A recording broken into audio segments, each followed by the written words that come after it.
জয় রাম, জয় গোবিন্দ। আজকের দিনে আমাদের এখানে দীক্ষার অনুষ্ঠান হচ্ছে। বহু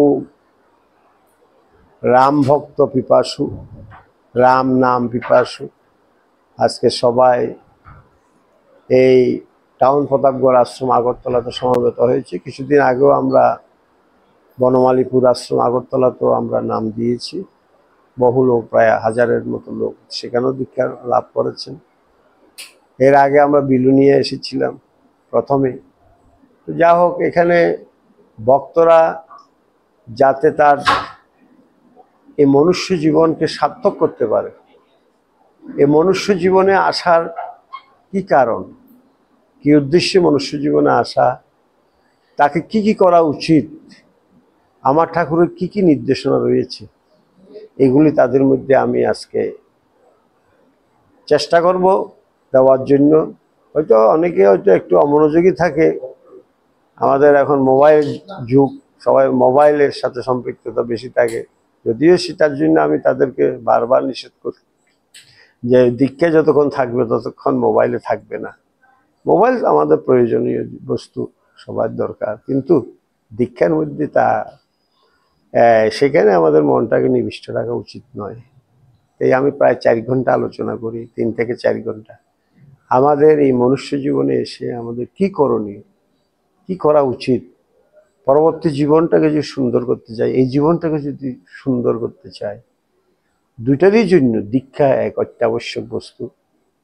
দীক্ষায় মানুষকে নূতন জন্ম দেয়। আমরা একবার মাতৃগর্ভ থেকে জন্ম পেয়েছি, কিন্তু মাতৃগর্ভ থেকে জন্ম পাওয়ার পর আমাদের পূর্বজন্মের কর্মফল আমাদের ভোগ করতে হয়। সেই কর্মফল থেকে কিভাবে নিজেদেরকে আমরা উদ্ধার করব, পরিবারকে উদ্ধার করব, সেই দর্শন নিতে হলে সদ্গুরুর কৃপা চাই, সদ্গুরুর কাছে আসতে হয়। সদ্গুরু পৃথিবীতে খুব কম, দীক্ষা নিতে হয় সদ্গুরু থেকে।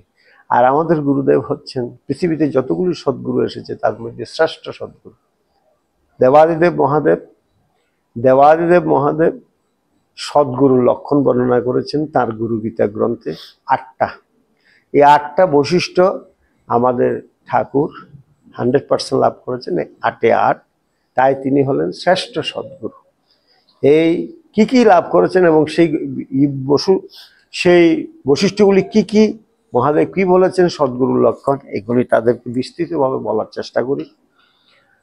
তাই যারা আজকে সেই দীক্ষায় অংশগ্রহণ করছে তারা দেশ ও জাতির জন্য এবং নিজের জন্য, নিজের এবং দেশ এবং জাতির জন্য অবশ্যই তারা একটা শ্রেষ্ঠতম অবদান তারা রাখতে পারবে যদি ঠাকুরের এই সামান্য কথা, বেশি কথা বলে নাই, তিনি 3টা নির্দেশনা দিয়েছেন।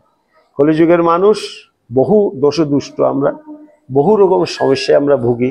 আয়ু কম, সময় কম, ধৈর্য কম, গুরুভক্তি কম, ঈশ্বর ভক্তি কম। আমরা কোনো শাস্ত্র পাঠ করি না, বিশেষ করে সনাতন জাতিরা কোনো শাস্ত্র পাঠ করি না, এমন ছোট্ট গীতাটা পড়ি না, যেটা পৃথিবীর শ্রেষ্ঠ একটা ধর্মগ্রন্থ, এটাই আমরা পড়ি না। আমরা দেখি কি, শতকরা 1 জন পাওয়া দুষ্কর হয়, 2 জন পাওয়া দুষ্কর হয় 100 জনের মধ্যে। বড় দুর্ভাগ্য আমাদের, পৃথিবীর শ্রেষ্ঠ ধর্মগ্রন্থটা আমরা পড়ি না, এবং এটাতে কি আছে, ভগবান কি দিয়েছেন।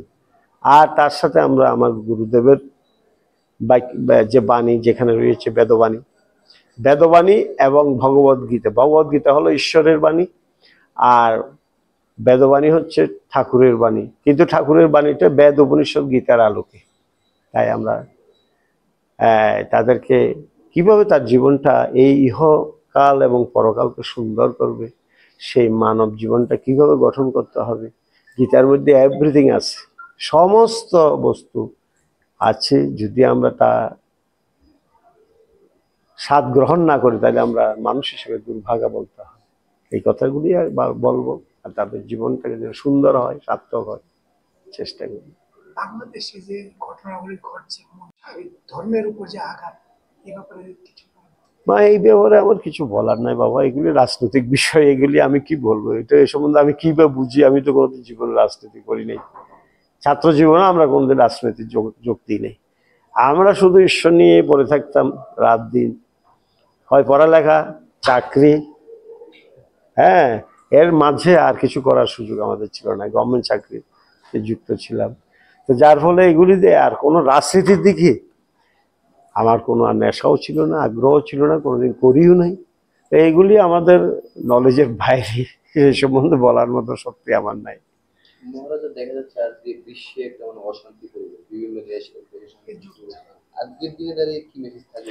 সেই যে কথায় যে এই যে অ্যাগ্রেসিভ মুডটা থেকে কিভাবে বাঁচতে পারবো, কিভাবে সমস্ত বিশ্ব শান্তির এক বাতাবরণে ভাসবে, কিভাবে শান্তির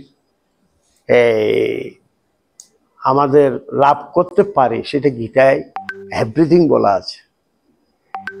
ভগবত গীতা যে এমন একটি শাস্ত্র যে ভগবান কি দিয়েছেন এই কলিযুগের জন্য, আমরা হাজার হাজার কোটি কোটি শাস্ত্র আমরা পড়তে পারবো না, লাখ লাখ শাস্ত্র আমরা পড়তে পারবো না। আমার সনাতন জাতির শাস্ত্র কত, শাস্ত্র বলছে যে সিন্ধুর জল যেমন অগণিত সীমাহীন, আমার হিন্দু শাস্ত্র সে তেমনই সীমাহীন। তো এই আমাদের যে 8টা ডিসকোয়ালিফিকেশন, এই 8টা ডিসকোয়ালিফিকেশন একবার মোদ্দা মোদ্দা 8টা ডিসকোয়ালিফিকেশন, এগুলো কারণে আমরা অত বই পড়তে পারি না। বিধায় ভগবান দাপর যুগের শেষে এসে এই কলিযুগের মানুষকে বাঁচানোর জন্য ছোট্ট সমস্ত গ্রন্থের সারবস্তু, সমস্ত আমাদের ধর্মগ্রন্থের সারবস্তুটা ভগবত গীতায় তিনি দিয়ে বললেন, গীতা সুগীতা কর্তব্য কিম অন্য শাস্ত্র বিস্তর ইয়া স্বয়ং পদ্ম না অবশ্য মুখবদ্ধ বিনিশ্রিতা।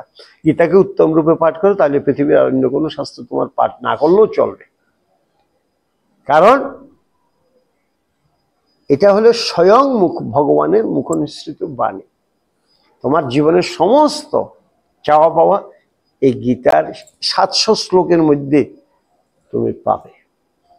তাইলে এই পৃথিবীর যে সংঘাত, যে উত্তপ্ত পৃথিবী, যুদ্ধংদেহী পৃথিবী, সবাই একে অন্যের উপর কোনো কারণ ছাড়া আঘাত করছি ক্ষমতার বিষয়ে, হ্যাঁ, তাই এই আধিপত্য লাভের জন্য এর থেকে আমরা মুক্তি পাবো যদি গীতা পড়ি, বেদ উপনিষদের সারবস্তু।